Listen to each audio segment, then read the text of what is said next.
নমস্কার। আজকের আলোচনার বিষয় কখন চয়াকা হ্রস্বই চাই আর চয়াকা অন্তুস্থ চায় হয়, অথবা কখন ক্ষয়াকা হ্রস্বই খাই এবং ক্ষয়াকা অন্তুস্থ খায় হয়।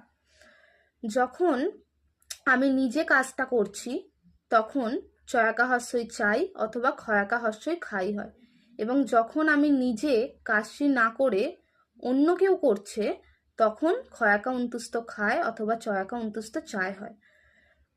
এক্সাম্পল দেখে নেওয়া যাক। যেমন আমি যদি নিজের ক্ষেত্রে বলি যে আমি ভাত খাই, এবং আমি নিজে কাজটা না করে যদি অন্য কেউ করে তখন আমি বলবো যে সে ভাত খায়।